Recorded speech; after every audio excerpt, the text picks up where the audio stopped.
Oui, je répondrai par... c'est pas un problème, hein?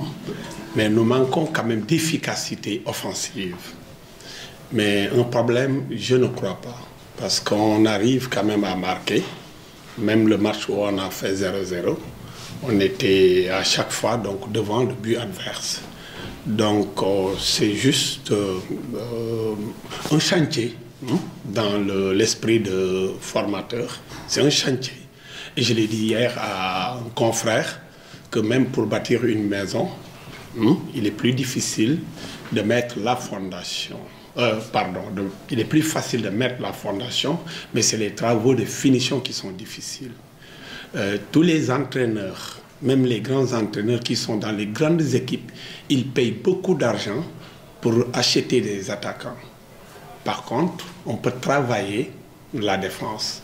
Donc l'attaque, ça dépend de la poche des présidents de club.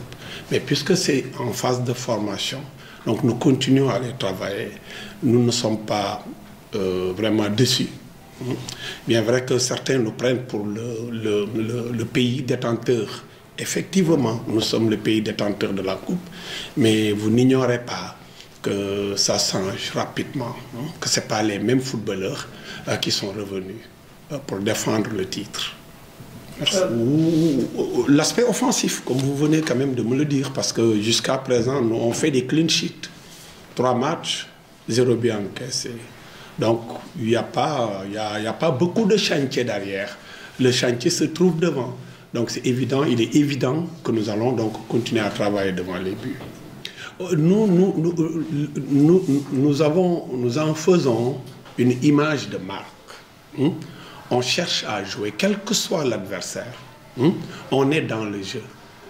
Ce qu'on apprend à nos jeunes, c'est comment faire pour progresser avec le ballon, comment faire pour aller vers l'avant. Maintenant, peut-être que ce qu'on n'a pas bien appris à nos jeux, c'est comment faire pour finir les actions. On n'a pas de fixation, on ne craint personne. On est là vraiment pour nous faire plaisir, pour jouer et gagner, si c'est possible. On peut jouer aussi et ne pas gagner. Mais on ne se fait pas de fixation. Il n'y a pas un pays qu'on craint. On ne craint personne dans cette compétition. Ça, vous pouvez me croire. Moi, d'ailleurs, c'est ce que je transfère aux jeunes. Je leur demande de ne pas avoir peur, de ne pas avoir vraiment peur des noms des pays. Ces pays-là, même si la Côte d'Ivoire a gagné la Coupe d'Afrique chez les seniors, ça, c'est l'équipe première, ce n'est pas l'équipe cadette, ce n'est pas l'équipe junior. Donc, attendez-vous à un match ouvert où nous allons les acculer, essayer de les gagner. Voilà. Voilà, donc je commence par la première question. Effectivement, les gamins ont confondu vitesse et précipitation. Et ça, c'est ce qu'on appelle la charge émotionnelle.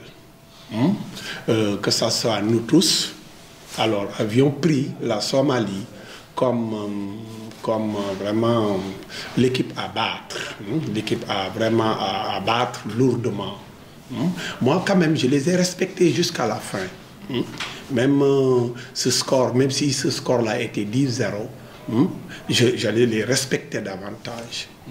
Je ne suis pas vraiment parmi ceux qui croient qu'on doit écraser voilà. Donc c'était un football de jeunes. On pouvait les battre largement parce qu'on a raté trop d'occasions. Il y a un facteur quand même que je n'ai même pas envie de parler devant la presse, mais on a été tellement gênés, on n'a pas joué tout le temps qu'il fallait quand même. Il y a eu trop d'arrêts de jeu avec cette nouvelle technologie où les gens vont constamment voir la vidéo arbitrage. Tout ça quand même, ça freine l'élan des jeunes.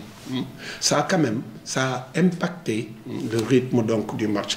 Mais ça fait partie du jeu. Et je respecte la règle. Pour le déplacement?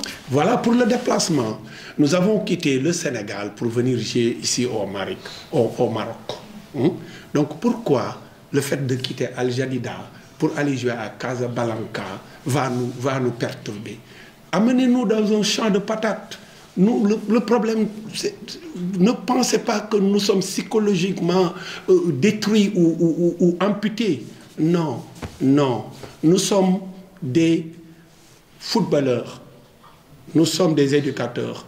Vous nous réveillez le matin de très bonne heure, vous nous demandez d'aller jouer dans un terrain difficile. Nous sommes prêts.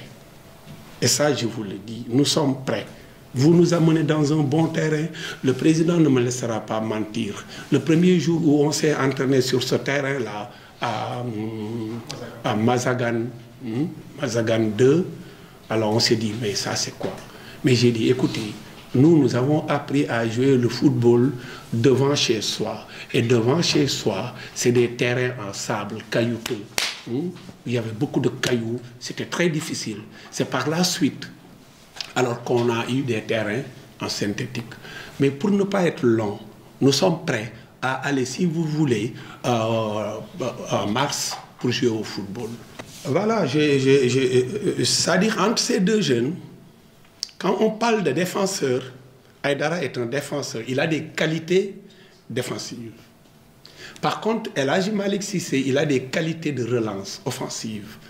Alors, j'ai préféré avoir aujourd'hui, si vous avez bien observé, j'ai même modifié le dispositif tactique. Parce que dès la première mi-temps, j'ai avancé un latéral, je l'ai même demandé de jouer excentré et de garder 3 défenseurs. J'ai l'habitude quand même de modifier, si surtout je suis en difficulté offensivement. Mais pour revenir à ta question, les deux, c'est deux jeunes, deux bons jeunes.